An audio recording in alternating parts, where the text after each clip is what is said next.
Fellow workers, fellow citizens, comrades, friends, Romans, countrymen, good afternoon. Welcome to Imagining an Authentic 21st Century U.S. Left. My name is Paul Street. I write for Truthdig, I write for Counterpunch, I write for Consortium News, I write for Black Agenda Report, and a few other places I forgot about right now. My most recent book's called They Rule, The 1% versus Democracy. If you want to know more about my resume, to quote the immortal words of Shaquille O'Neal responding to Charles Barkley, Google me up. The title, and I'm going to introduce the other folks in just a few seconds, the title of this panel is intentionally provocative in a double sense. The first provocation is obvious. Here we are at the Left Forum, whose pre-announced theme is a winning strategy for the left, and we're up here questioning the existence of such a thing in the first place, an authentic radical left. Second provocation is that the title challenges panelists, and let's see, other people here, to go beyond just criticism of the actually existing real or so-called left, to engage Lenin's question, what is to be done? Working through these two provocations, no small order, it's bound to raise eyebrows, hurt feelings, I don't know, provoke resentment perhaps. It's not for the faint of heart, hence my selection of this panel. We could all be accused of various things, but not faintness of heart. Here to my right, though that's ideologically probably misleading, is no less an eloquent spokesman of the authentically radical black 21st century left than Glen Ford. Ford, Black Agenda Report, of which he's executive director, have been on the cutting edge of anti-racist, anti-capitalist, anti-imperialist thought in this country for many years now. Glen is a master radical wordsmith who consistently skewers the powers that be and their fake progressive enablers week in, week out, day in, day out. To Ford's right, again, I apologize for the ideological assumption there, is Glen Ford's partner in black radical thought crime, my fellow South Side Chicagoan Bruce Dixon, who, among other things, was a comrade of the great Chicago Black Panther Fred Hampton when I was stealing baseball cards over in Hyde Park during the late 1960s. Bruce is a managing editor at BAR, leading activist in the Green Party, both nationally and in Georgia. Like others at BAR, Bruce has consistently stood in the radical vanguard when it comes to calling out fake leftists and faux progressives in its various forms. And here, of course, sits Chris Hedges, Pulitzer Prize-winning author of, I've got a blank here, you can tell us, Chris, is it 9, 10, 11, widely read left books, veteran New York Times war correspondent turned war, anti-war activist. Chris has been arrested for civil disobedience against imperialism, against racism, against police statism, against ecocide, against capitalism. He sued the Obama administration in 2012, briefly winning a federal injunction against indefinite detention. Nobody up here was remotely fooled by Obama. Nobody up on this panel fell in love with Bernie Sanders. One of us up here even labeled Bernie Sanders a sheepdog, if I remember correctly. These guys don't mess around. I get to go first because this panel was my idea. In my opening comments, I'm going to stick mainly to the first provocation. There were recruitment attempts in that regard. There truly were, trust me. And we had a lot of scheduling issues that got in the way of that happening. I'm going to stick to this first provocation, to an assessment of the actually existing so-called left. I have my own ideas on what is to be done. I'm going to hold off on those until the end, maybe even till the Q&A. I don't want it to go on too long before we get to Glen, Bruce, and Chris. In 1848, Marx, Engels wrote that the class struggle between producers and appropriators always ends either in a revolutionary transformation of society at large or in the common ruin of the contending classes. Folks, common ruin is precisely where we are headed 170 years later as capital turns the planet into a giant greenhouse gas chamber, a crime, by the way, that will make the Nazis look like small-time thugs by comparison. The rich, Hervé Kempf pointed out a decade ago, are destroying the earth. Well, not the earth itself, just all chances for a decent, organized human future. The bourgeoisie, if I might use a forgotten term, isn't doing this because it's loaded with ecological Scrooges who need to be visited by the ghosts of environmental Christmas past, present, and future. Capitalists are driven to pillage, poison the commons by systemic imperatives, compelling them to commodify everything under the sun, to maniacally push infinite growth, permanent accumulation on a finite planet. For any authentic left today, as for Marx in his time, the moral predisposition of bourgeois elites is of little concern. It's not about speaking truth to wealth and power. There's no appealing to capitalist better angels where money and profit are concerned. We're not trying to act out a Charles Dickens novel where Mr. Brownlow saves the day for young waif Oliver Twist, or where the mean capitalist Scrooge becomes the nice benevolent capitalist Scrooge. Real leftists know that 5 absurdly rich people holding the same net worth between them as the bottom half of the species is capitalism working. That's the system working. The top 10th of the upper 1% possessing as much wealth as the nation's bottom 90%, owning most of the nation's politicians and policymakers along with the media, most of the educational apparatus. Folks, that's the system working. Returning to its 500-year inegalitarian plutocratic norm. We know that giant corporations buying up nearly every last family farm, tapping every new reserve of cheap global labor, stealing the Congo's precious raw materials, crafting so-called public policy in their own private interest, extracting, burning every last fossil fuel. We know that's capitalist working. The military-industrial complex generating profits for so-called defense firms and concocting pretexts for endless imperial intervention while our schools and parks and infrastructure and social safety nets are underfunded. That, people, too, is capitalism working. I could go on and on in this vein. The only solution a real left would know, along with Marx, who, by the way, turned 200 on May 5th of this year. It's amazing, 200 years and still kicking. I know Chomsky's almost 90, but I mean 200, please. The only solution a real left, along with Marx, knows is for workers and citizens to organize collectively, to overthrow the profit system, to take control of what they produce, how they produce it, how society is organized.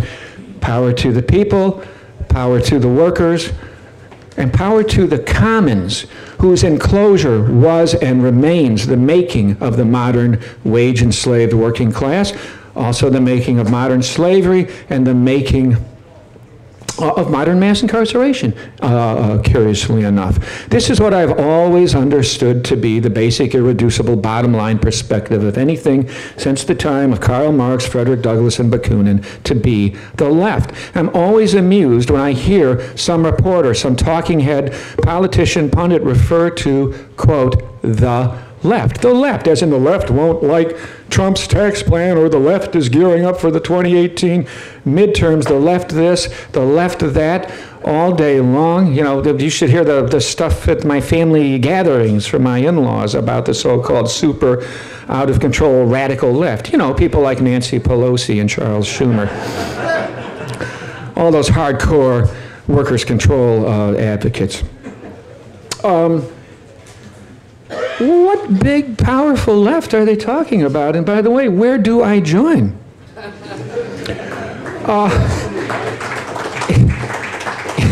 In the dominant reigning media politics culture, it refers primarily to the Democratic Party, but for anyone who knows anything about the actual history of radical movements, calling the dismal, demobilizing, dollar-drenched Democrats the left is like calling the National Pork Producers Association a vegan lobbying organization.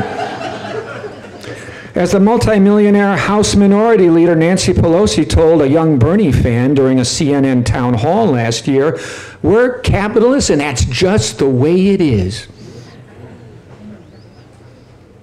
Presidential candidate Barack Obama gushed praise for the lords of capital and their glorious profit system, which he called a source of a prosperity that's unmatched in history. As president, his Goldman Sachs Citigroup vetted policy hands did more for the nation's leading financial institutions and corporations than any republic could ever dream of having done. And Obama was actually proud of this, boasted about it. He's been cashing in on it ever since. Many progressives call for the Dems to abandon their corporate and cultural elitism and return to its purported grand mission of, fighting for social justice and ensuring the workers get a fair deal, like back in the days of Franklin Roosevelt. When will the Democrats learn how to win? But it isn't about winning for the DDDs, the dismal dollar-drenched Dems. It's about serving corporate masters, as William Kaufman told Barbara Ehrenreich, believe it or not, on Facebook, but I noticed it and I saved it. It was just by chance. I was going through the feed. As he told her last year, Democrats aren't feckless, inept, stupid, unable to learn what it takes to win. They're corrupt. They don't want to win with an authentically progressive program because it would threaten the interest of their corporate donor base. The Democrats are full-grown adults. They know exactly what they're doing. They have a business model subserving the interest of the financial elite. So what if Bernie Sanders probably would have prevailed, or very possibly would have prevailed over Trump in 2016? The reigning corporate Dems would rather lose to the right, even to a proto-fascistic white nationalist, eco-exterminist white, than lose to the left, even to a mildly progressive social democratic left within their own party.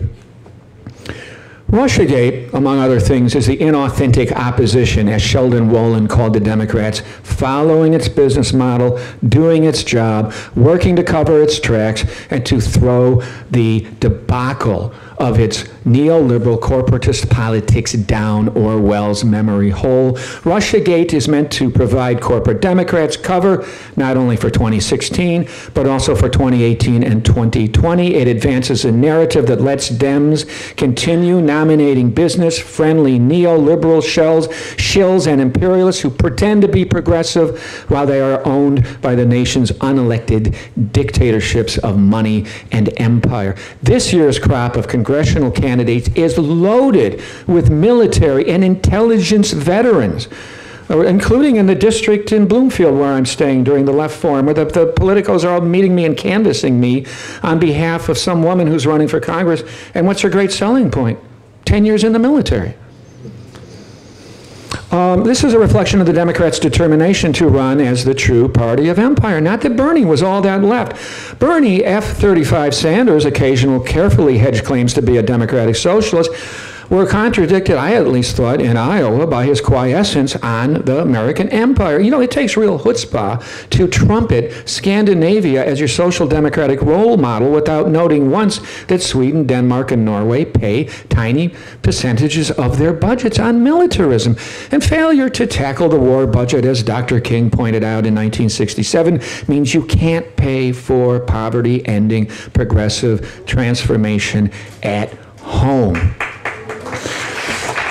Sanders has never seriously criticized modern class rule, deeply understood, and along the way he helped sustain, I think, progressives' deadly attachment to the nation's time-staggered, narrow, election candidate-centered politics.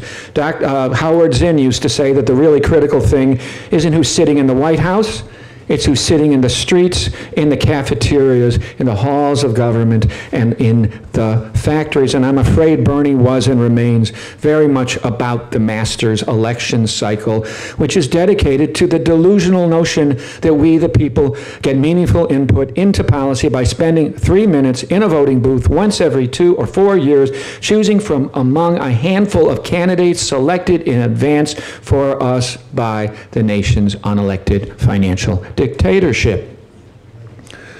Democrats know that lots of citizens and activists think like Zinn. That's why they set up AstroTurf outfits like Indivisible, Move On, Town Hall Project, fake resistance groups masquerading as extra-electoral grassroots movements, but whose real purpose is to channel everything into a big get-out-the-vote campaign for candidates affiliated with the not-so-leftmost of the two reigning corporate parties. Now, a number of Sanders supporters have migrated into DSA, the Democratic Socialists of America. A lot of good people that I know are doing that. I looked at its online video, Thanks Capitalism, which seems to define socialism as little more than collective bargaining agreements and civil rights. The video says nothing about capitalism's destruction of livable ecology or about its evil twin, imperialism. There's a panoply of sometimes progressive, substantially progressive advocacy, policy, and service organizations that can be found across the country. They tend to be crippled by single issuism relating to their silo-inducing dependence on private foundations. There are many multi-issue, nonpartisan, progressive policy, lobbying protest groups in the citizen action tradition across the country. Their 501c3 status prevents them from overtly identifying as Democratic Party affiliated groups. But that's pretty much what they are. Authentic radicals who want to keep their jobs know to tread carefully and watch their backs when they work in the progressive nonprofits sector. I have all kinds of stories about that. It's the same in higher education and the so-called labor movement. We've seen hopeful seeds and moments, and I participated in many of them, of people's organizing over the years, briefly inspiring developments like the Wisconsin Rebellion, Occupy, Fight for 15, the Chicago subsequent statewide teacher strikes, Verizon strike, the movement against racist police killings, which is a movement bigger than just the Ford Foundation funded and Borley Alice Foundation coordinated Black Lives Matter. There's been the Malcolm X grassroots movement, We Charge Genocide, Standing Rock, the broader struggle that I was part of in Iowa against the Dakota Access Pipeline, the successful campaign against the Trans-Pacific Partnership, and I think the remarkable alternative economy developments led by black leftists in Jackson, Mississippi, which to me is one of the most really remarkable and hopeful developments going on right now. Now we have the Poor People's Campaign just under the way, under the leadership of Reverend William Barber. I know other panelists are going to talk about the PPC, and I'm going to leave any comments I have on that till later. I will say this, though. In his final years, Dr. King, leader of the original Poor People's Campaign, became less and less reluctant to name the disease that was causing poverty as capitalism. He acknowledged that he was fighting what he called a class struggle. The real issue, Dr. King, who's been sanitized in the official American Orwellian historical memory and who in fact was a democratic socialist, the real issue to be faced, King wrote in his very last essay, posthumously published, is the radical reconstruction of society itself. For now, and this must change, the U.S. left is too scattered, excessively siloed, overly dependent on corporate foundations, excessively episodic, excessively metropolitan and bicoastal, excessively professional and middle class, insufficiently working class, insufficiently anti-capitalist, and insufficiently distanced from the Democratic Party, and excessively, I think, identity politicized. I'm not against identity as part of our political practice, but there's a left way of handling identity, and there's a neoliberal bourgeois way of handling identity. Now, I will say this, in some hyper-identity-politicized so-called left circles now, you are damn near suspected of being a racist or a sexist and or a homophobe for using the phrase working class, or for preferring the time-tested, easily understood word solidarity over the somewhat confusing academic term intersectionality. Some so-called left folks will look at you like you're a demented Stalinist dinosaur if you dare to observe that not every single last white American in the country is super privileged simply because of the color of their skin. I get resistance from so-called lefties in campus town America when I suggest spending less time shaming white working class people for their color privilege and more time on appealing to their basic economic class interest in forming solidarity with their fellow workers of different races and ethnicities. There's nothing wrong with appealing to self-interest and economic class interest. In the campaign against the Dakota Access Pipeline in Iowa, I was taken aback by how many activists seemed coldly disdainful to the question of how can we find jobs for people employed in the fossil fuels sector after we move to alternative energy. I get it. There's no jobs on a dead planet. But why not tell working people and unions that, as economist Robert Pollin has found, clean energy generates more jobs for a given amount of investment than does maintaining a country's existing fossil fuels infrastructure. And I am wrapping up here. The absence of a serious, sustained left is dangerous as hell. I think much more than many people understand. People who are getting shafted and who know it are going to get behind militant politicos seeking to channel their understandable rage.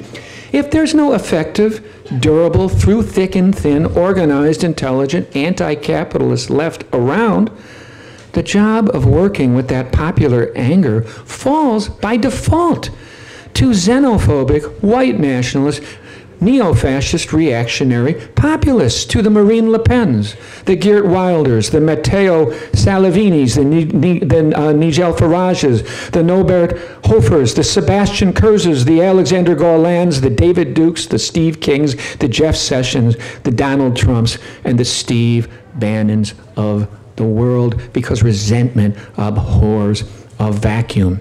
Without a functioning left ready to fight, do real things for everyday people, we will have no way to defend and sustain our households, our families, and communities. When the next big capitalist meltdown comes, an event that is overdue and coming in the very near future. Meanwhile, with or without a financial crisis, capitalogenic. I try to get people to move off of anthropogenic and say capitalogenic. Capitalogenic environmental catastrophe looms closer with every passing year as talking heads obsess over this week in Trump and Russia. We are racing to the fatal mark of 500 carbon parts per million, per atmospheric million by 2050, if not sooner. The greenhouse effect is not rocket science. The planless, chaotic, growth-addicted profits system has brought us literally, to quote Chris Hedges, to the cusp of extinction if we don't get off the march to ecocide. Nothing else that we care about on the left is going to matter all that much. We're just going to be arguing about the more equitable sharing out and distribution of the pieces of a poisoned pie. We're going to be turning the world upside down, but unfortunately it's going to be a hopelessly poisoned world. That's historical materialism 101. one. It's socialism or barbarism if we're lucky. It's eco-socialism or annihilation sooner than many of us dare to acknowledge. If there's no future for a radical mass movement in our time, Istvan Massaros wrote 16 years ago, there can be no future for humanity ourselves. We have our work cut out for ourselves. Power to the people, power to the workers, power to the commons. Thank you very much.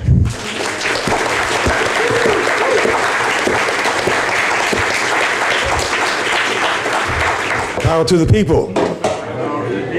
Now, I'm very proud and honored to be among those that Paul Street has allowed to think with him about what an authentic left would look like in the United States. It's something that many of us are thinking about all the time. I think that this authentic left initially would look exactly like it does now, because you have to start from where you are. But it would begin to start talking and behaving quite differently. I think what we are really talking about is how do we make a movement, a ruling class destroying movement in the United States. That's a simple proposition, and I think certain things flow from that proposition. Of course, we would be talking about setting in motion several mass-based movements that are linked in their shared enemy, the ruling class and its organs of coercion and control, the organs that people come up against every time they move, and even if they don't move.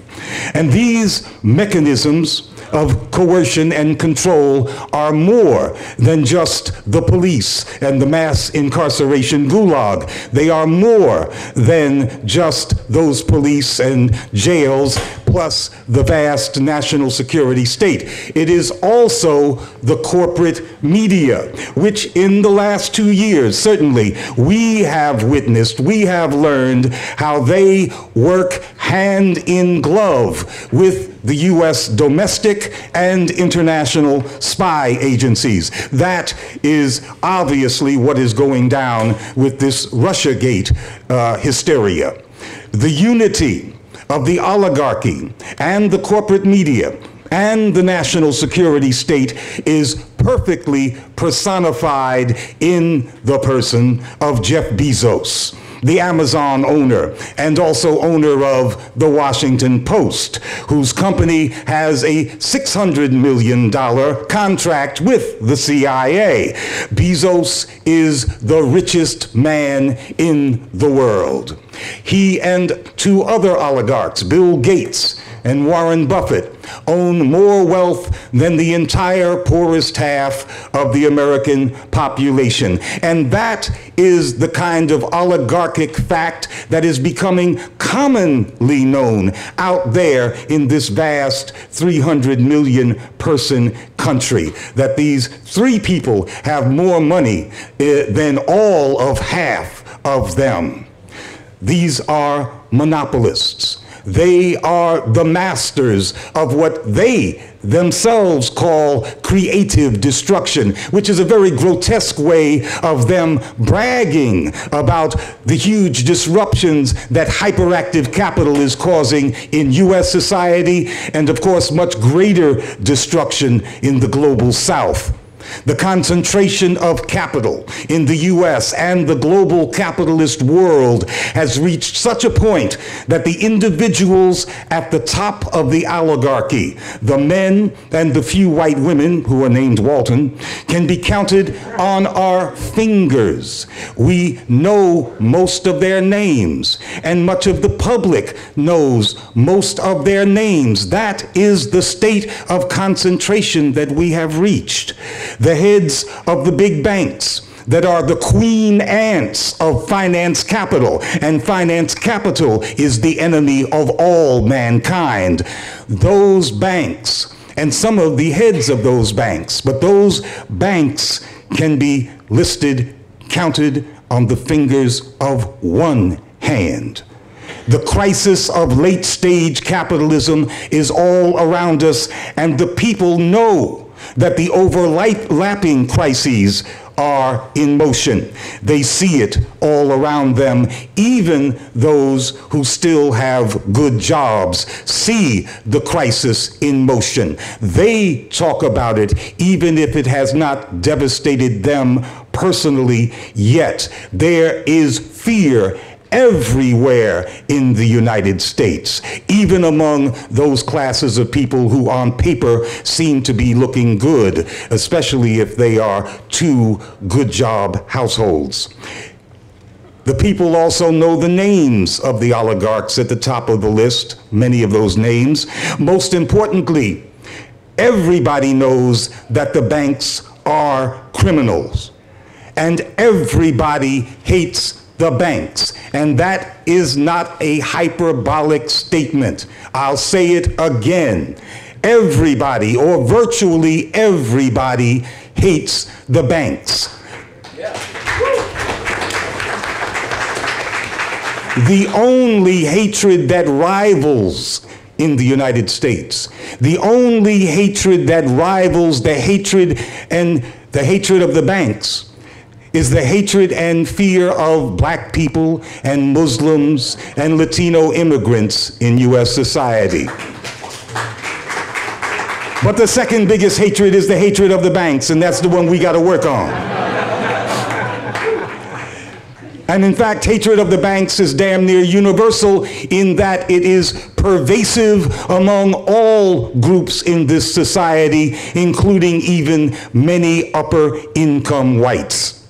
Right-wing libertarian Republicans who actually do have representation in Congress hate the bankers who occupy an especially evil place in their worldview. I don't pretend to understand their worldview in its intricacies, but in that worldview, they hate the bankers. And I suspect that anti-Semitism has something to do with that, since they think that these evil bankers are almost entirely Jewish. But they do hate the banks. And that is what is most important today. They think, anyway, the hatred of bankers is everywhere in the country. So if that is the case, and it is, how much imagination does it take to imagine a new 21st century U.S. left? A real left wants to overthrow the ruling class, which is centered, of course, in finance capital. The people, in their multi-splendored, multi-culti magnificence, hate the banks. Therefore, a real left mass movement for the 21st century must call for nationalization of the banks. That is the logic of history.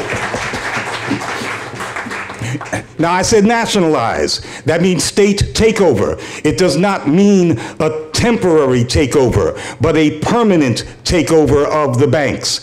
We're not talking about just cleaning the crooks out and then giving the banks back to the finance capitalist class, as if there aren't crooks ready to come right back and do the same thing. We're talking about dethroning the bankers. That is, we are making what is in fact a revolutionary demand, but one that I am confident is actually a popular demand. In fact, as I said, I think there is no more popular demand than smashing the power of the banks. I think that the genuine left response to this era of crisis is really not so complex. It's not so problematic as some people think that it is. Movements are defined by their demands.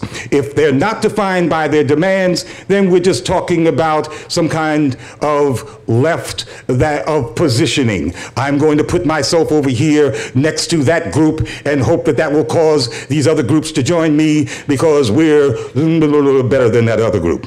That's positioning. It's meaningless, but that's what we do most of the time. No, we must make a demand that goes to the heart of the actual situation, and this happens to be a demand that resonates with the vast majority of people.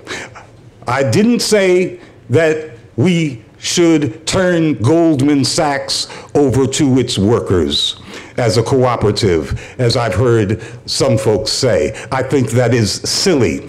Goldman Sachs and these other monster banks are instruments that have been crafted only for the purpose of the oppression of humankind. That is their one and only purpose. And you might just as well say that you'll solve the race to nuclear annihilation by turning the U.S. strategic triad over to the airmen and sailors and soldiers that man these weapon systems. That is silly and stupid as well.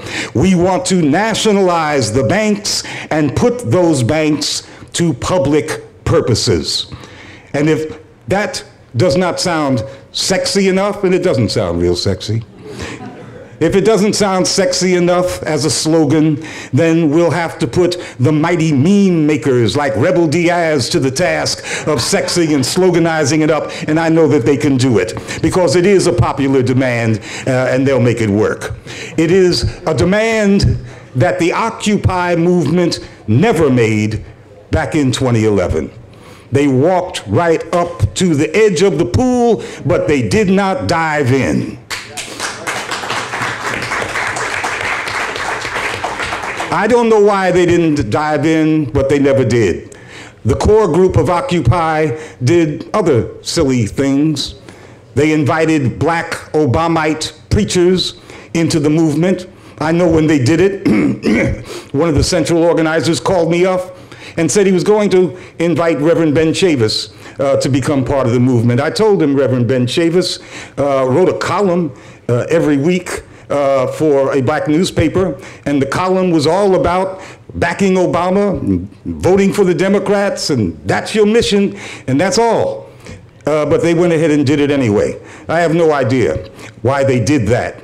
But much of the co-optation that occurred with the Occupy movement was self-inflicted. Of course, it was state sponsored as well. Of course, we know that Obama himself directed the ultimate police crackdown, but there were contradictions at the core in the Occupy movement. But the greatest failing was not to jump into the pool. Nevertheless, they left us with a slogan that has popularized the common sentiment, the hatred of the damn banks, that was common in 2011 and came to the fore when the 99% slogan was promulgated, and people should have jumped into the pool. But we've had time to ruminate and refine that 99%. It's had time to percolate among the masses now that it had a number to it, and they knew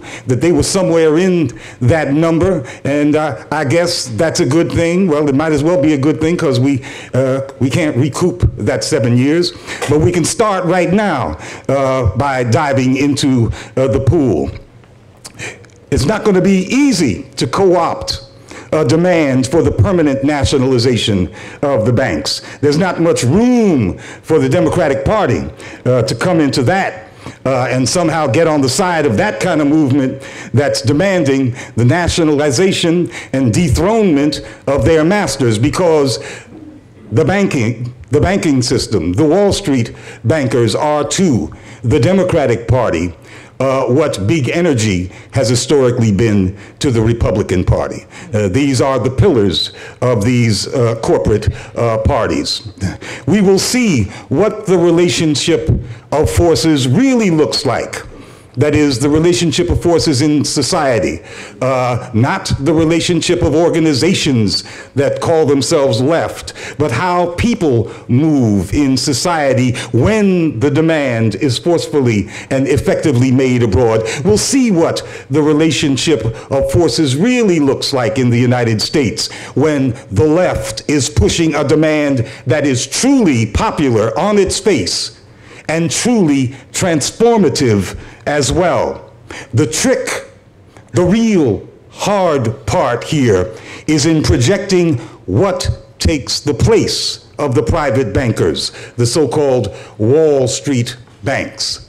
It is absolutely crucial that the projected new banking configuration, the one that we say will come about in the future as a result of these demands, that that new configuration be seen by the people as providing all of the services that the private bankers currently provide and those services that they used to provide, and many of us remember, but no longer do, because there will be great anxiety in the land when people think about where are we going to put our money now, the little that we have. And that transformed public banking system will have to be seen as part of the rebuilding of the nation. It is part of the rebuilding project, which is a transformational rebuilding project. And it must be seen that the new regime of development of the nation, that's the rebuilding project, will be a democratic one. And there is room there for all of the debate that we can possibly think we will have. What does a democratic society look like? That is the debate that follows, that flows from we're going to take over this banking system. And that redevelopment would have to be one that is in service of all the constituencies in the United States. And all of these constituencies, as I said before, hate the banks, and all of them do want transformation there in terms that they can understand. This is especially important to Black Americans, and Black Americans will be the most enthusiastic constituency about smashing the banks. Black Americans are the most left-leaning constituency in the United States. They are most in favor by every measurement of redistribution of income, and they are the most opposed to monopoly in the United States. The bankers and the real estate corporations are the ones who created the ghettos, and everybody knows that. Everybody in the ghetto knows it. And they are also the engines of gentrification, and everybody Black understands that as well.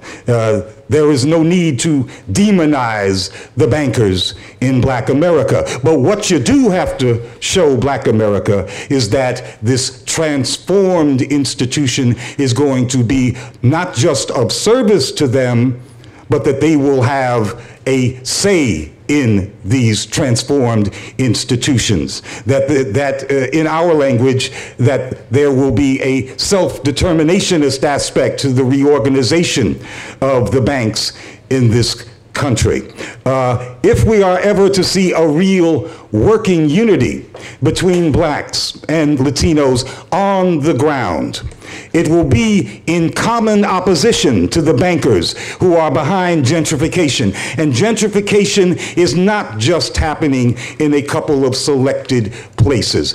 Here in New York City, we know where the centers of gentrification are as it moves through the different places in the boroughs and to a lesser extent across the river in New Jersey. But what I've found is that most folks who are under the hammer and threat of gentrification think that it is an isolated situation. They think that this is happening just particularly hard in St. Louis. Or in Atlanta, or in Chicago. But in fact, it's happening everywhere. The banking class, if that's what you want to call them, is on the move with the same plan everywhere in the United States, inflating land assets through gentrification. And the growing Latino populations are moving into or getting moved out of the same neighborhoods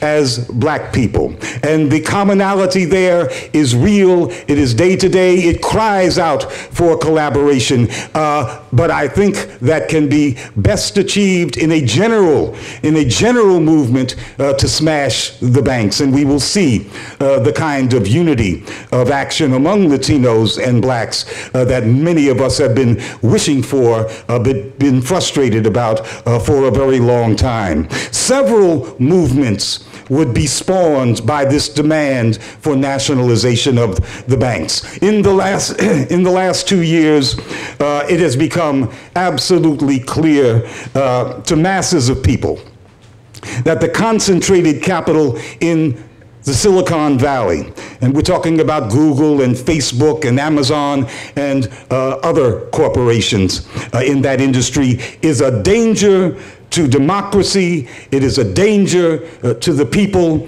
It is a growing danger that people are beginning to recognize, and that's not going to go away. And so we need to be talking about what I think organically a demand for intervention in those monopolies who are politically so dangerous, will also grow out of a demand to nationalize the banks. And in fact, the list of struggles that would grow out of this central intervention is quite a long one, and there's no need for me to elaborate on it. In fact, it hurts my brain thinking about it.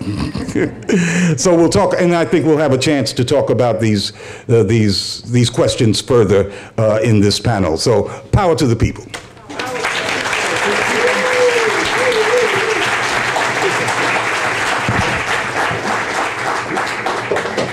So it's nice to be on a panel with three writers who I read and admire. That's got to be pretty rare. And I fully embrace, of course, everything both Paul and Glen said. And I want to just take about 10 minutes to focus on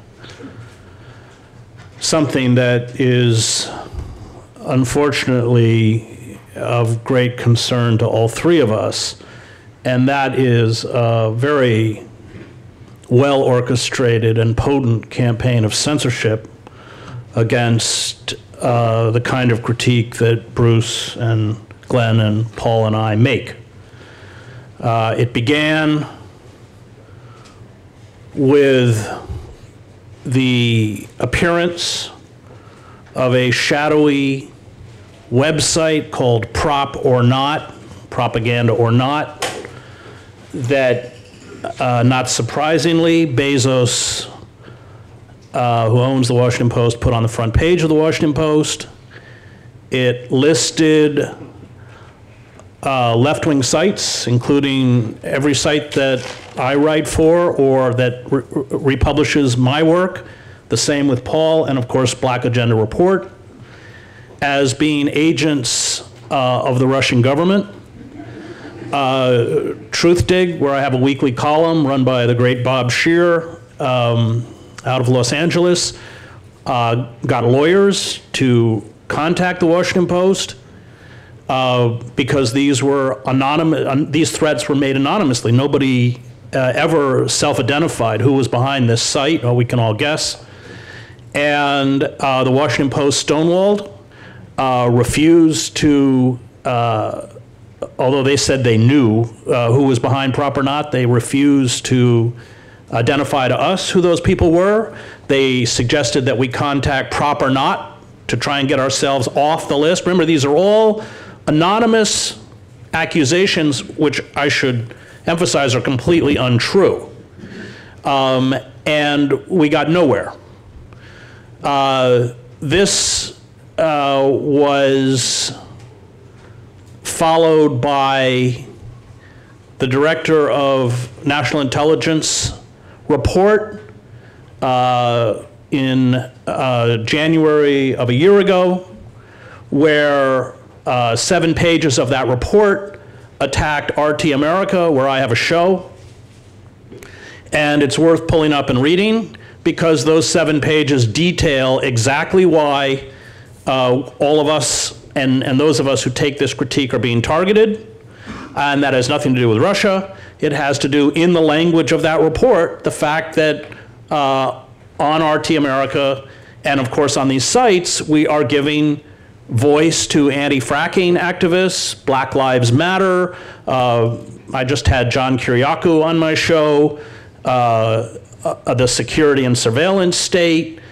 And when Clapper went before the Congress in his hearing, I got a call from Ralph Nader, and he said, you'll probably read what he said, but don't read it, pull it up and watch it. Because when they start asking him about RT, it's not just the words that he uses, but the venom, the anger, the rage. And so, built around this idea of fake news, Russian agents, we saw a year ago, April, the imposition of algorithms by Google, Facebook, Twitter, that blocked what are called impressions. So for instance, if you typed in imperialism and Glenn had written an article on imperialism, it might have been before that you would be directed to that article, no more. So for instance, in the site that I work for, TruthDig, we have a graph of referrals by impressions off of Google, and it has dropped from over 700,000 to below 200,000 as they perfect these algorithms. You've seen the World Socialist website, their traffic has dropped by 80%. TruthDig's traffic has dropped by, I forget, I know Alternate 63%. I don't know, do you have a figure for Black Agenda Report? We don't have an exact figure, but it's more than half.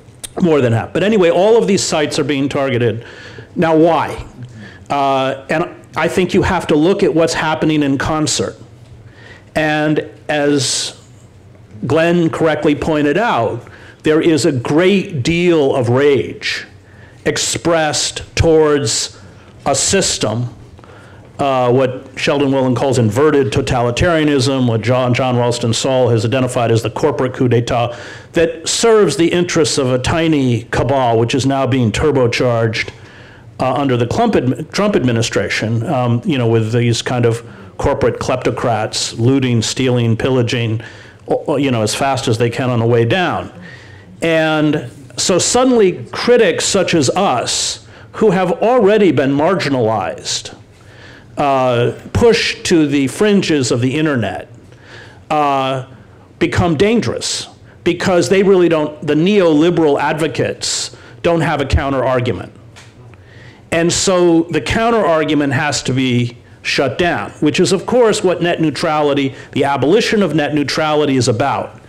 It means that, you know, we're already on the outer reaches of public discourse, but through net neutrality, they can essentially, by tiering the levels, you know, the levels by which you can access sites, they can push us all into a black hole.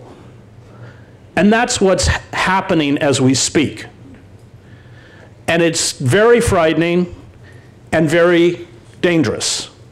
I walked through the halls here and somebody came up and started going after me for being on RT. I didn't go on RT by choice. I went on RT because we don't have a functioning system of public broadcasting, where people who don't work for a corporation or the defense industry or are a former flack for some president should have a voice. But public broadcasting in this country has completely broken down. PBS is a wholly owned subsidiary of the Koch brothers. The Kochs sit, not only do they control PBS and the NewsHour, which is why it's so banal and so boring, but they also sit on the boards of a lot of radio stations like WGBH in Boston and others. And this has become a war of information. And because these critics essentially have no credibility left, their only response is silencing anti-imperialist and anti-capitalist critics, which is what all of us are enduring. As Paul correctly pointed out, the system, the financial system of global speculation is completely unsustainable. I'm not an economist. I don't know when it's coming. But at a certain point, it's going to implode. And as Nomi Prinz points out, the difference between the next meltdown and the 2008 meltdown is that they have no plan B. They can't reduce interest rates to virtually zero because they've already introduced rates to virtually zero. They have built an entire economic system on what Marx called fictitious capital, i.e. the fiction that money makes money, that you don't have to manufacture or produce anything. So the kleptocrats get their tax cut, and what do they do with the money? They buy back their stock because it inflates the stock value to which their compensation packages are tied. They borrow tremendous amounts of money, and they don't actually invest it into the economy in a traditional way. They hoard it, or they use it to carry out punishing debt peonage on the rest of the population, because even though they borrowed it at 0% interest, it does have to be paid back. And so that is why if you are late on your credit card bill, it jumps to 28%. That is why even if you are fortunate enough to have health insurance, you are hit with this fee, that fee. That is why utility prices are through the roof, including the monopolies that we have, like Comcast. That is why students are being burdened with student loans, the largest personal debt in the country. But ultimately, it's not a sustainable system. And the danger, as many economists have pointed out, is that this time around, you are going to watch an attack or an assault by, in a multipolar world, China, Russia, the Middle East. We already saw, one of the reasons they're going after Iran is they no longer use the dollar as the reserve currency, by the way. And at a certain point, the propping up of the dollar by making it the reserve currency will collapse, and the economy in the United States will go into free fall. And if you want to know what happens economically when your currency is no longer the reserve currency, look at what happened in Britain in the 1950s when the pound sterling was removed as the reserve currency. Suddenly imports become extremely expensive. Nobody wants to buy treasury bonds. The borrowing that we carry out to maintain empire, we have expanded beyond our capacity to sustain empire. It falls in on itself with tremendous internal unrest, especially by a population that doesn't have access to information that is able to explain to it what's happened. And that gives, of course,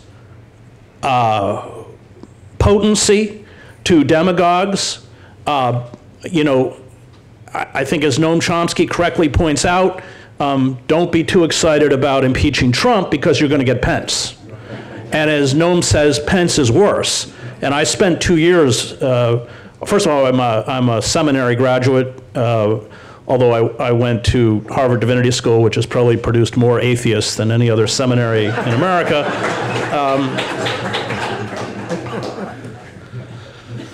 But I wrote a book on the Christian right. I spent 2 years with them. And when I say 2 years with them, I did it the way W.B. Du Bois did the Philadelphia Negro or Souls of Black Votes. I went and sat through entire pro-life weekends and creationist seminars. I took a seminar on evangelism explosion with D. James Kennedy.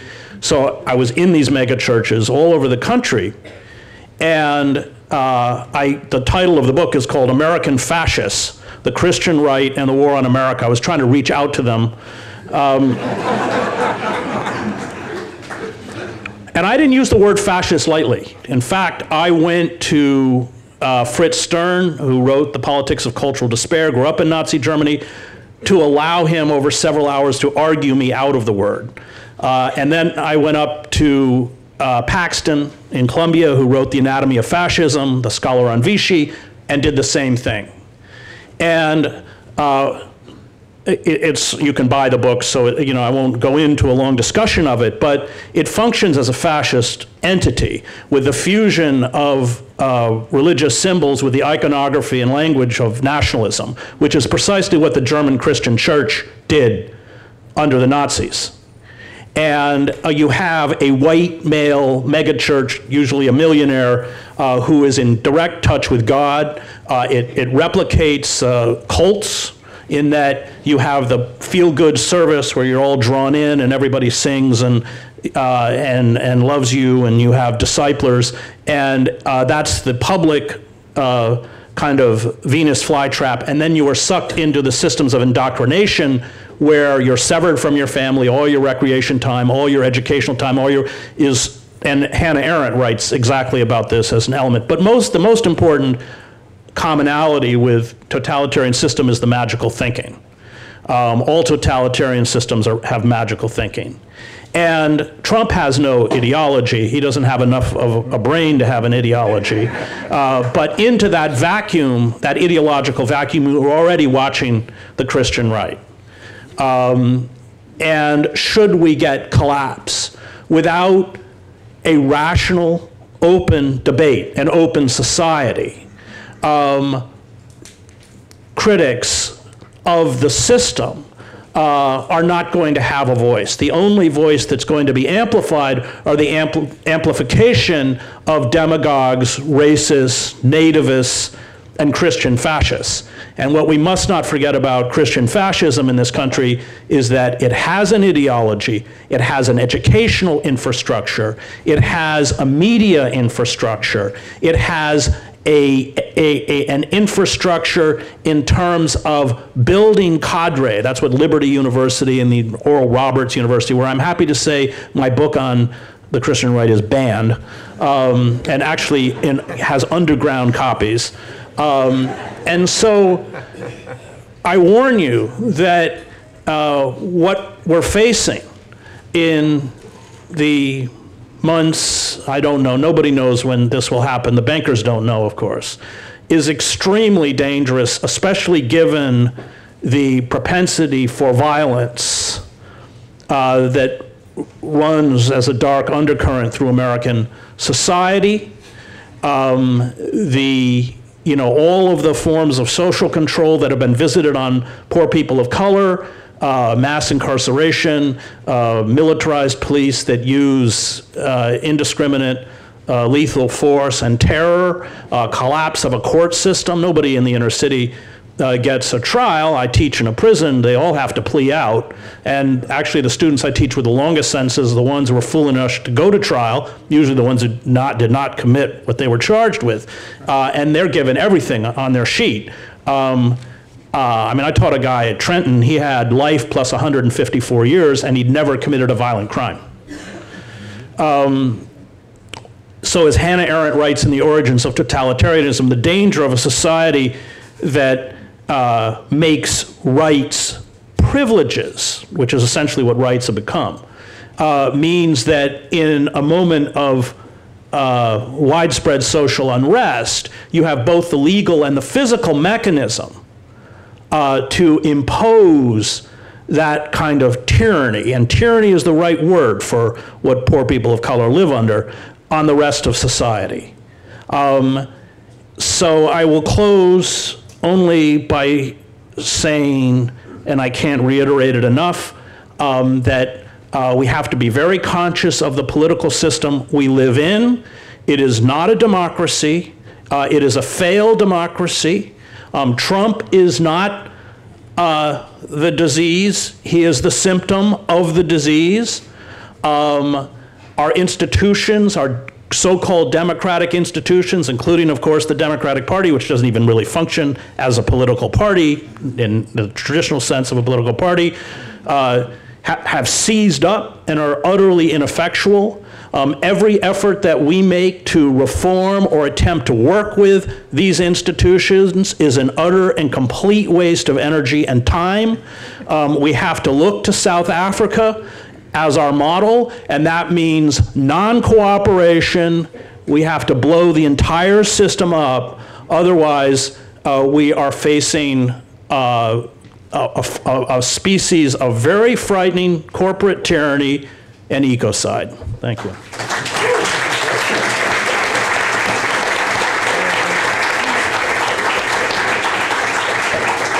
Hey, good afternoon. Wow, this is a crowd here.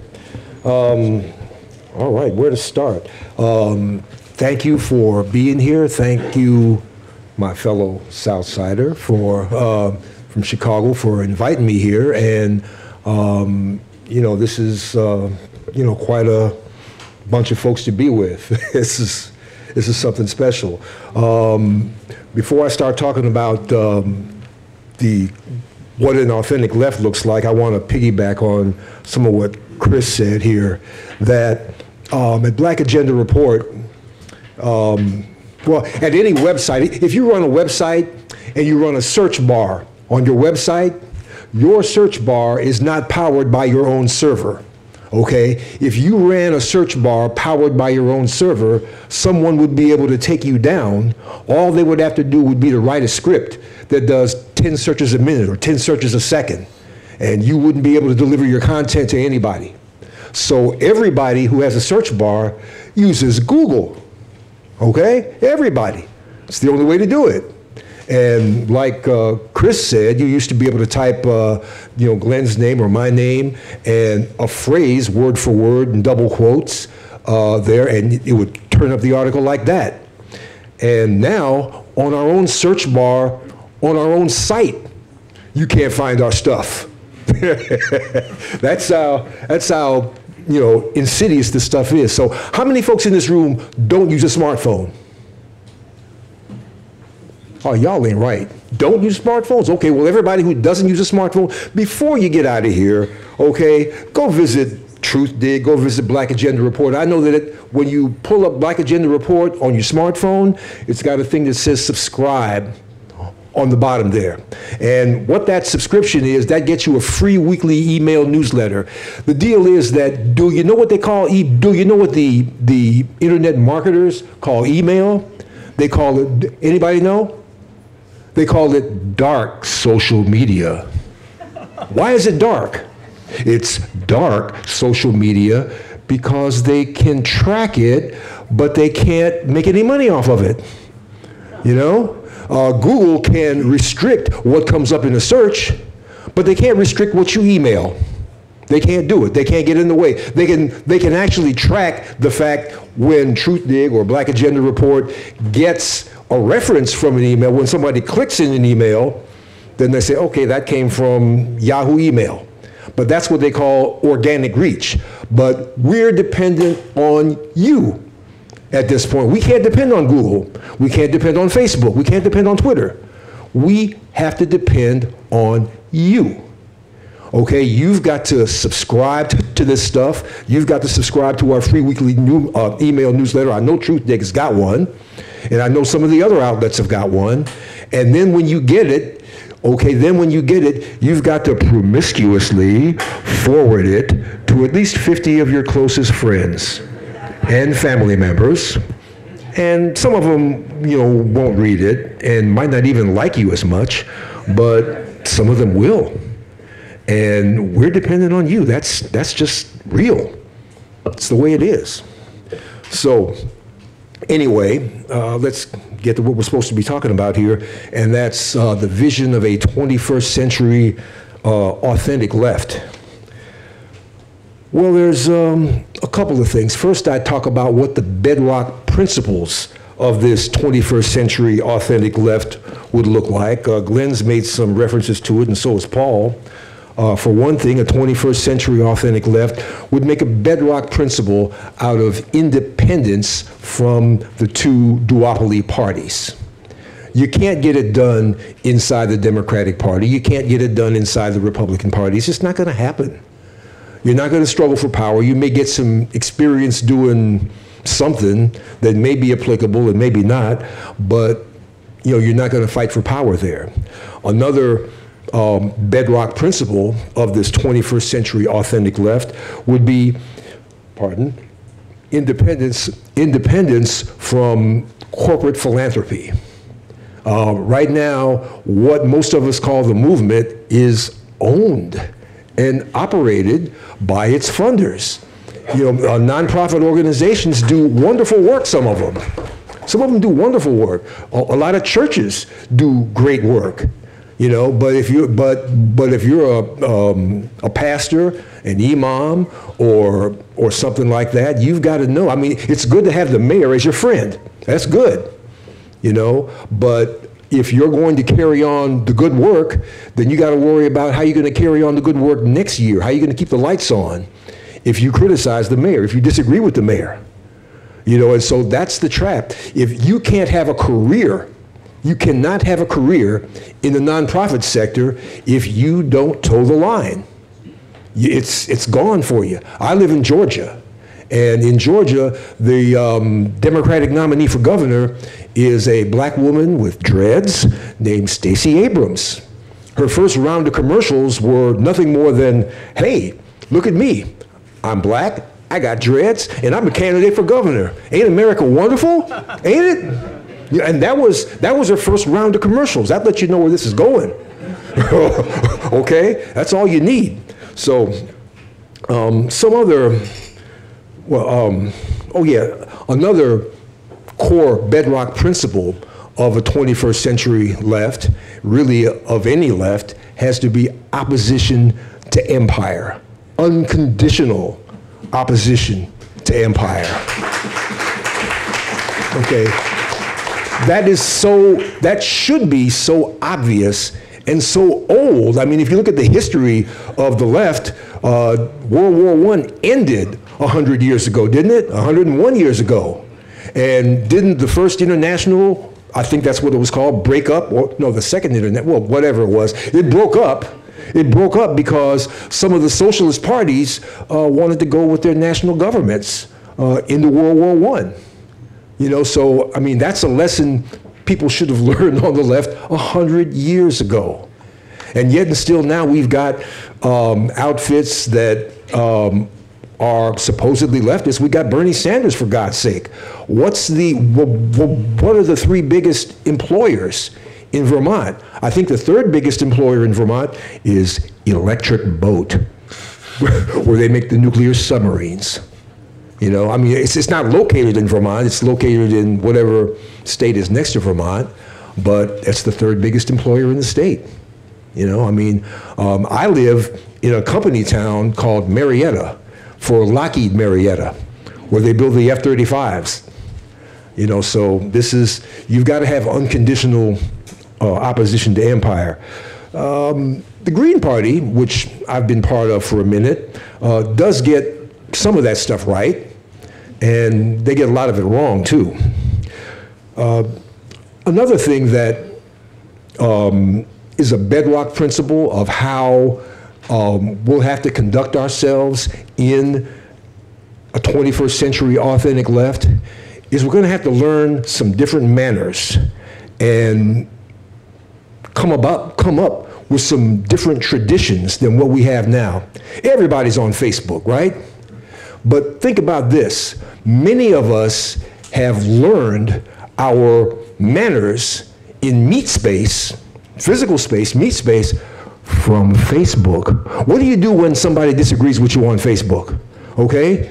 You unfriend them. And but before you unfriend them, you call them some names.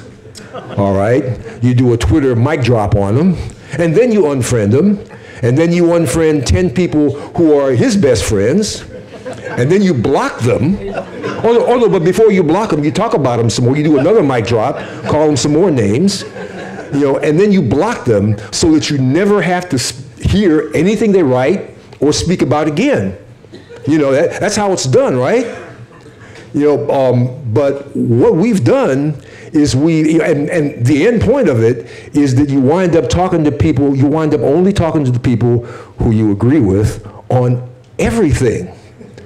There's leftists I know who have blackballed other leftists because they disagree with them on 10% of stuff. But they agree on the other 90%. And so what we've done is we've carried that way of dealing out of the world of cyberspace and brought it into our everyday manners. So you've got revolutionary nationalists who only talk to other revolutionary nationalists. You've got DSA people who only talk to other DSA people. And that's, what kind of left is that? Where are people who are coming to political maturity going to even compare ideas alongside each other? Where's the tradition of debate and discussion where people can figure out what Glenn is saying and what Chris is saying next to what somebody else, fill in the blank, is saying? Where is it? Those spaces where those comparisons take place don't exist. We have to figure out how to create some of them. Those traditions of debate and discussion don't exist. Right now, you pick a side like you pick a sports team. I was born on the south side of Chicago, and White Sox, yeah. Thank you. And we're working class folks, so we're against the north side yuppie friggin' Cubs. They're the enemy. We hate them worse than the Yankees. And we hate the Yankees pretty bad on the south side, ain't that right? But that's the way people are choosing their political sides. If we don't create spaces where we can actually talk about this stuff, and where your stuff is side by side with somebody else's stuff, and there's some kind of interchange.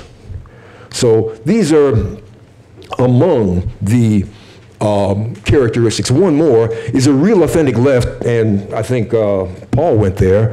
A real authentic left is going to practice less intersectionality, whatever that is, and more solidarity. Intersectionality, there's people with different notions of what intersectionality is. There's some people who you ask them what intersectionality is, and they tell you something, and it's something that, yeah, well, I agree with that, of course. And they say intersectionality is the participation of black women and the rest of this. Well, okay, all right. But it happens that the champions of intersectionality are the people who get TED Talks and the chairman of the Ford Foundation. And these people have a bigger megaphone than you do, if you're on the left. They have a way bigger megaphone than you do. And they want their stuff to be confused with the honest, authentic left. They need their stuff to be confused with the honest, authentic left. So when you use the same word that they're using, you're making their job a lot easier. But when you go to these anti-racism trainings where they talk about intersectionality, what they do is they divide everybody into two classes. There's the folks who are struggling, who are the victims and victimized of racism, and then everybody else is an ally or potential allies. And why do the allies do what they do? Well, they do it because of their, I don't know what the motivation for being an ally is. I can't figure it out. But when you talk about solidarity, okay, the motivation for people acting in solidarity is their own self-interest. We got to be able to, 60 million people voted for Trump, right? More or less, 60 million. We got to be able to talk to 20 or 30 million of them. There's got to be a basis for doing that. And it can't be on the basis like Reverend Barber and the Poor People's Campaign, bless their hearts. It can't be on the basis that they are immoral, and their policies are immoral, and their leaders are immoral. It's got to be if we're going to be able to appeal to some of them, it's got to be based on some of their class self-interest. If we can't figure out how to do that, then we're no better than Hillary Clinton when she called, what did she call the Trump supporters? A basket of deplorables. You know, and that's not a good look for her. It's not a good look for the left either to go that way. So anyway, those are some characteristics of the left. Now, where do I go beyond characteristics? Here's my notes. Beyond the characteristics, there's three centers. I can see three centers of the left. One of them is you got to have a party or parties, okay? What do we do when we don't have a party? Without a party, all you've got is activists. Who are activists responsible to? Who? Yeah, themselves, or maybe somebody in the nonprofit matrix. Maybe their board and their funders, or the board or funders of the organization that they belong to. You know, activists don't do socialism, they do activism. Is that a word? Activism? Yeah, okay. And you know, what parties do, I mean, parties have done some bad things too. But the good thing that they do is they school us in mutual accountability. Changing the world is a team sport, baby. Okay, you're going to have to build teams everywhere to do things. You can't do this alone. Nobody built this building alone. Nobody builds a road alone. Nobody built the car that you drove alone. It took thousands of hands. And you think changing the world is going to be an individual sport for you activists? Come on, come on, come on, come on. We got to have parties. There's a lady named Jody Dean who did a couple of books. One of them was called The Communist Horizon.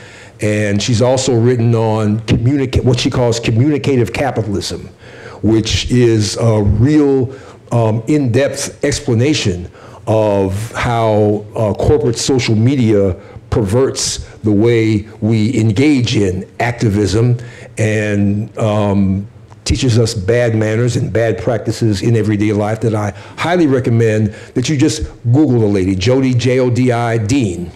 And you know, you'll get, I got a real education out of it. You know, so another one of the three centers, apart from party, is prefigurative institutions. I believe Paul referred to Cooperation Jackson. Kali is somewhere in the building. I ran into him again right before this, but Cooperation Jackson is in Jackson, Mississippi, a city that's 80% black. It's the capital of Mississippi, and Mississippi is the poorest state in the Union, you know. And the deal there is they're able to elect, they are the heirs, in a way, to the efforts of Chokwe Lumumba, and before that, the revolutionary nationalists of the Republic of New Africa from back in the 60s and 70s. And the deal is that at some point, they realized that they were able to elect, that their ability to win elections exceeded their ability to organize people for any other purpose, you know? And how do you close that gap? If you can win elections, but you don't have independent organizations on the ground, you know, that touch other parts of people's lives, what have you got? The way Kali explained it last October when we spent a couple of days in Mississippi, in Jackson, Mississippi, is he said that, well, we've done 6 elections and won 4 or 5 of them, and I still don't know what I came here to find out, and that's how many people actually support our core program, the Jackson Kush program of economic independence for you know, this area, and what that looks like. He said, we've won elections, but we don't know who supports our program, you know? And basically what happened is the revolutionary nationalists just became Democrats, and they left off all that radical stuff and just went door to door to get out the vote based on, hey, we're, you know, You know who we are, and you know who loves us, and you know who hates us, and you know who loves you. So come on out. And that's all they had to do. That's all you got to do to win an election as a Democrat. You see? And I should have said that when I talked about parties too, is that building any kind of a revolutionary party, any kind of a leftist party outside the duopoly is 1,000 times harder than going into the Democratic Party and thinking you're going to do something. You know, so when people look at the Green Party, which, you know, is a hot mess, yeah, sure it is. Okay, it is a hot mess.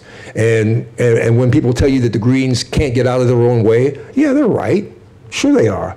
But what the Greens are trying to do is 1,000 times harder than what Democrats are trying to do or what Republicans do. And there are no models for it, or not many models for it. So here we are.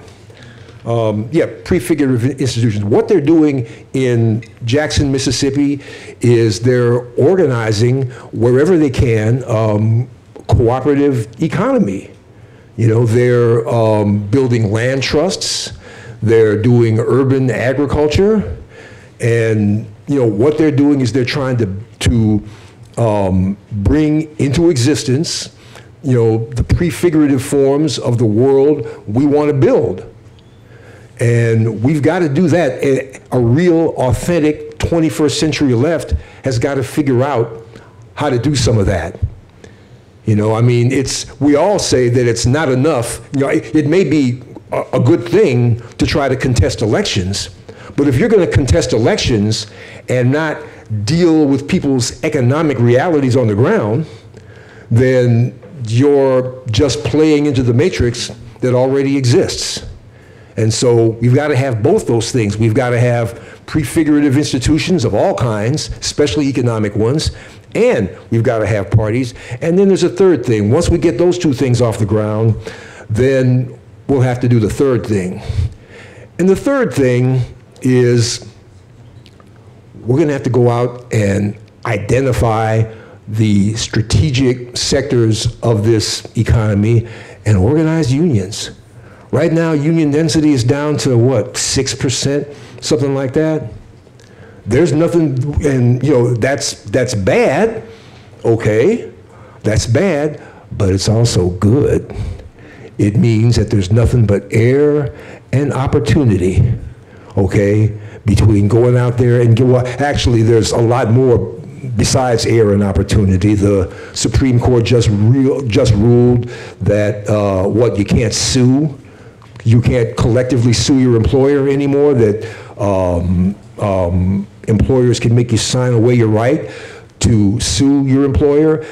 There will soon be a decision in the Murphy Oil case, you know, which it's Murphy Oil versus the NLRB, and the National Labor Relations Board has been neutered and whittled down little by little by little by little by little. And there's 1,000 exceptions to it already. And if the Murphy Oil case comes down the way we know it's going to come down, NLRB will be history, you know, and it will essentially be a Dred Scott decision for labor, wherein no collective rights for anybody in the workplace will be officially recognized by any government agency. And it's open class warfare. So those are the three things that I see a 21st century authentic left having to do. Is we're going to have to come up with a party or parties so that we can have mutual responsibility and collective responsibility. We're going to have to do prefigurative institutions, and we're going to have to organize unions. And my notes are kind of disorganized here. There was one piece of that party stuff that I didn't cover. The parties are going to have to be systematic about how they do this stuff. And the prefigurative institutions are going to have to do this stuff. The Green Party, for instance, has been around for 20 years, 22 years. And can you believe they don't have an organizing manual? They don't. They don't have a standard set of procedures for how you organize a state party, a county party. You know, the way the law is the first 5 or 6 people in the room, okay, in Georgia, in whatever state, can file the papers with the state and say, hey, we're a party, and then call up the Green Party and file papers with them and say, hey, we're a party. But what happens if those first 5 people in the room are not leaders? What happens if they don't have followings of their own? If they can't put 10 people, if none of them, what happens if none of them can put a dozen people in a room on their own, and none of them knows how to do it? You see?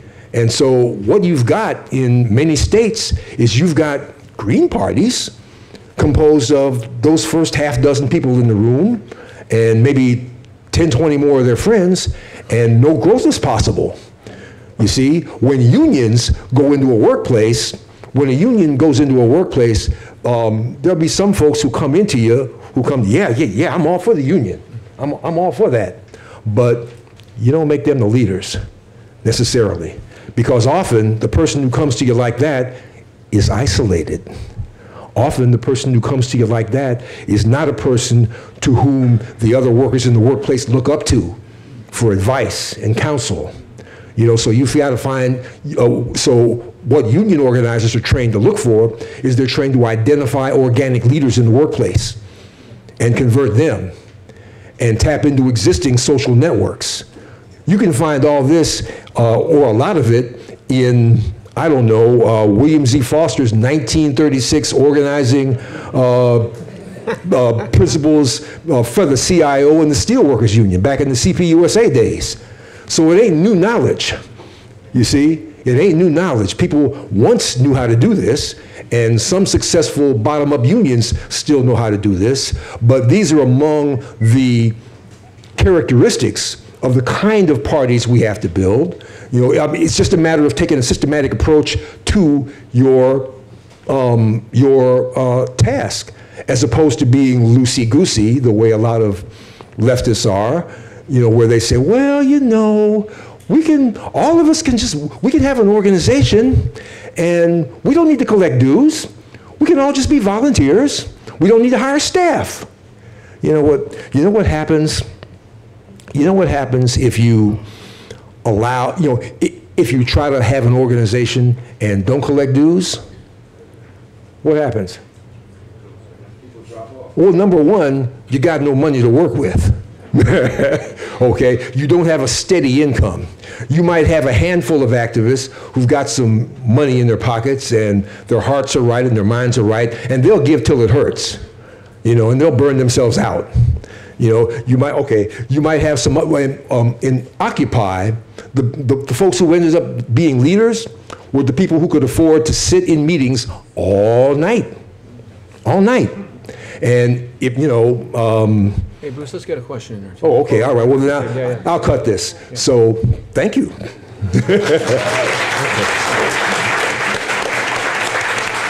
I could listen to Bruce all day, but I don't want to leave here without some questions. What I'd like to do is take a couple. If we get some hands up. I saw that hand, I saw that hand. And we'll see where we are in time, okay? You can address it to one person, you can address it to everybody. I think in answering, we can stay here, right? Is that right, sound guy? We can stay seated? We'll try, we'll see how that goes. This place is small enough, I don't think you need a mic. I saw you two first, so go ahead and ask it. Technically, we got to be out of here at 1:50. I know we'll run a little longer than that, so go ahead. You're first, you're second, sir. Let me take your risk. And they got to be quick, too. Yeah. Time is short. Agreeing with all the ills of capitalism, I still find that attacking capitalism becomes a question of hortatory presentations. We should do this. I don't see any approach to power. I happen to be involved in the election integrity movement, and you can say what you want about elections, but there are ways. First of all, I see the problem as great corruption and criminality at high places and everywhere down the line. If we could correct a lot of this criminality and corruption in our legal system, in our political system, stolen elections, on and on and on. This is very practical, and it addresses power, how to gain power. I don't see the we shoulds, the hortatory approach, telling us how to gain power. All right, let me, it's like, what you're doing is like appealing to Al Capone to restore law and order. The system itself is not reformable. It is a system that is utterly beholden to corporate money and corporate power. You can't hold office unless you're vetted, approved, and funded by corporations and will pass the legislation that their lobbyists write for you. You know, whether it's the Supreme Court, everybody talks about getting money out of politics. Well, we're all for getting money out of politics, but you're running off to Congress appealing to the very creations of the system to get money out of politics, which means that they'd be out of politics. It's like asking Schumer to get money out of politics. Schumer is the bag carrier from Wall Street to Democratic candidates across the country. So this is exactly, I think, I'm not going to... Where do we go for power? Where you have to pit power against power, which is what every single, Bruce and everyone else was talking about, which is we have to build our own organizations. I mean, there's a great scene in Kissinger's memoirs, do not buy the book, where it's 1971, there's tens of thousands of anti-war demonstrators around the White House. Nixon has put empty city buses in a circle around the White House's barricades, and he looks out the window and he says to Kissinger, Henry, they're going to break through the barricades and get us. Well, that's where we want people in power to be. Let me add something to that. And let me just throw in something about what Bruce brought up. You know, why did they kill Fred Hampton? Because Fred Hampton was working with white racists in Chicago around common economic interests, and that scares the shit out of the power elites. So they killed King. Well, it's another, yeah. I mean, but I think that we can't stress enough that it is about, you know, there's I forget the British expression. There's no permanent allies, only permanent power. I was out on Anderson, Indiana. All those guys, old UAW guys, they destroyed by NAFTA. They all voted for Sanders, and then they turned around and voted for Trump. So I just can't stress enough. You know, I'm echoing what all these three guys said. Yeah, I want to add, coast along on that and say I was really happy to hear Bruce Dixon mention William C. Foster's Steelworkers Organizing pamphlet from 1936. That's what leftists do. They build organizations issue by issue and build up from there. Now, I think it's distinctly possible, but for the rigging of the Democratic Party primaries in 2016, that Sanders might have gotten the nomination. And I furthermore think it's distinctly possible, it's complicated, that Sanders could have bested Trump in the general election. But I don't think Sanders could have done a whole hell of a lot in the absence of real organization from the bottom up. You know, Lenin's pamphlet, 1902, and you don't have to be a Leninist to read it, is often misunderstood. It's titled, What is to be Done? There is no list of reform proposals. You know, we on the left, we're always accused of being anti, we're not for anything. We're always accused of being antis, we're not for anything, we're negativists, we're nattering nabobs of negativity. We have a good reform agenda that we could sit here and talk about for 3 hours. You know, tax, financial transaction tax, green jobs, cut the Pentagon. We got that. Alternative visions of an alternative society. We've got less of that, but if you look for it, you can find it. It's there. What would a post-capitalist society look like? Karl Perovitz writes about it. Mike Albert writes about it. There's a whole school of people that write about it. There's stuff in Marx himself, more than I thought. I had to go back and look at it a lot lately about what the reign of the associated producers would look like. Rick Wolf's stuff on self-managed workplaces and all that. What is to be done is about that. You know what is to be done is about? Has anybody read What is to be Done recently? I know it's not 1902, it's not Tsarist Russia, and you don't have to be a Leninist. It's about building organizations, and that's what's lacking, and that's part of why I don't think Sanders could have done a whole lot. Capital doesn't rule just, the big money doesn't rule just through election funding. They would do all kinds of nasty shit if Bernie Sanders had got in. And then it might have been a disaster, which then the bourgeoisie would take it to be proof of, see, that's what happens when socialists get in office. It might have been a disaster in the absence of day-to-day real rank-and-file organization on the left. And I don't know. Did anyone else want to address that? I have the briefest response to the gentleman. He is right when he says that screaming overthrow capitalism won't get you anywhere. But saying that we need to smash and take over the banks, that's an entirely different story. Yes, sir. I guess we're going to take them one at a time. That's what we'll do. You ask a question, we're going to answer. I'm Rob Call. I publish op-ed news. It's Sure. one of the sites that was attacked by Proper Not, and that has been hurt by Google. There's a quote that I really like from Buckminster Fuller. You never change things by fighting the existing reality. To change something, build a new model that makes the existing model obsolete. Now, we're dealing with a top-down linear system of power, and what has to be done to replacement is bottom-up, non-linear systems approaches. We have to replace the system. So we got to get rid of the banks that are existing, but we got to replace them, not take them over. I think the way to do that is public banking.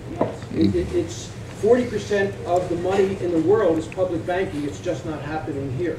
And if we can create alternative systems and models, I think that's where the left needs to go. We need to create organizations, relationships, and we need to connect with each other in new ways that enable the power to emerge. And that's the way systems theory describes how change happens. And what's amazing about systems theory, which is the new scientific model that has replaced the Newtonian Cartesian model, is that it works for the stuff that they don't work with, like ecology and subatomic particle physics. And what's really exciting about it is the concept of emergence. Systems theory is based on loops and patterns and relationships rather than on parts and components. Is that a question, or are you kind of telling us about it? No, it's all right. No.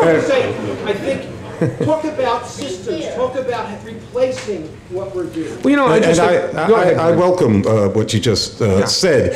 And of course, Ellen Brown has written extensively about public banking, and Michael Hudson talks about banking all the time. And all of us should educate ourselves on the subject. What is important, however, is that we not be projecting a public bank that inevitably, if we're just projecting it as alongside these private banks, would be an alternative to, in fact, in competition with these private monopolies that are the real centers of the ruling class in this country.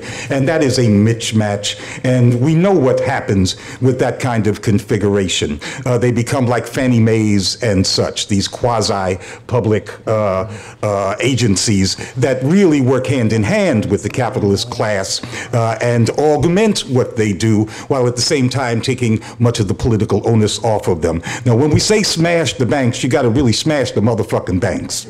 You did. And that means getting them out of that business. And we have to have the program of national rebuilding and national rehabilitation, which is actually what the whole democratic conversation is going to be about. Otherwise, we don't have the involvement of masses of people, and we're not spawning that kind of political revival that we really need. We have to out-organize capital, and that means we have to make demands that lead to the kinds of movements that resonate among people and call forth the genius that lies within the people.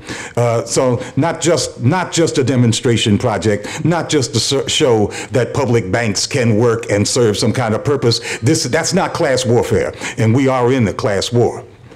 All right. Yes, sir, right there. This next question. A wonderful discussion, and I will ask my friends and look at this discussion over and over again. But shouldn't we have space to talk about those people who created the space for us to have this discussion and willing to defend it? Self-defense. We've heard about what may be coming down the pipe. So as a leftist organization, should we not be discussing supporting those who understood these discussions years ago and did something about it? That is political prisoners. Those who did become armed against the sea of troubles, and we know where the sea of troubles are coming from. Should the left not have a forum to talk about defending these positions that you have discussed? Bruce got an answer. Yeah, political prisoners and self-defense are two, political prisoners and self-defense are two separate, though you might say they're related, I don't know how, subjects. On the thing of political prisoners, you know, we all need to do more for our political prisoners. We all need to be writing to them, and we all need to be publicizing their stuff. One thing we've thought about at Black Agenda Report, but we've never actually done, maybe we'll get somebody to work it, is to do a monthly column on political prisoners. You know, that's something that we need to do. Self-defense is another kind of matter. There's a wonderful interview that my comrade Kali Akuno did on Doug Henwood's radio show last week that you can find at leftbusinessobserver.com in the radio archives. And his position is basically in 30 seconds that you can have all the guns you want. You're not going to be able to defend yourself against the Army and the cops. They get more practice than you do. It might be, but having guns and firearms may help you defend against, some vigilantes and crazy people, but it's not going to help you overthrow a government like that. And we really have to be working towards the world where we disarm all the cops and all the militaries and do it that way. So that's the context of self-defense. Yes, sir. I got a question right over here. Yeah, many of these concepts sound a little bit more like evolutionary Marxism, and I was wondering if you could offer up any contemporary critiques of Marx, like Edward Bernstein, who offered just a little less intimidating terms that maybe push people away from these concepts because they offer the chance to grab power, and they sort of use these provocative terms that make these concepts scary to people who are still suffering from the Red Scare, when they don't realize they actually agree with some of these principles, but the way I've read Bernstein. is so controversial. They haven't re-glossed these ideas. I don't accept that smashing the banks and dethroning the banker class is that controversial. I don't think it scares most people. I think most people agree with it. I think that is the rage that begs to be unleashed and channeled and made known. Yeah, I'd say one. Go ahead, Chris. Yeah, I don't know how many people are aware of the Bernstein-Rosa-Luxemburg controversy, but Luxemburg, I think, kind of took down Bernstein's position, which was accommodationist. And it was accommodationist with a system that was as anti-democratic as the one that we live under and as militaristic as the one that we live under. And you may know her essay on Bernstein, but I think that when you live in a society, a capitalist democracy, where you still have institutions that can carry out reform. I come out of the press. So, when I began 30 years ago, the press was a very different animal than it is now. I spent 15 years with the New York Times. And so I think that's Luxemburg's argument. The system can't be ameliorated, and I think that also applies for today. Yes, sir. No, you only got time for one. Look at the clock. You got time for one. It's got to be a quick one. Then we're going to go. One.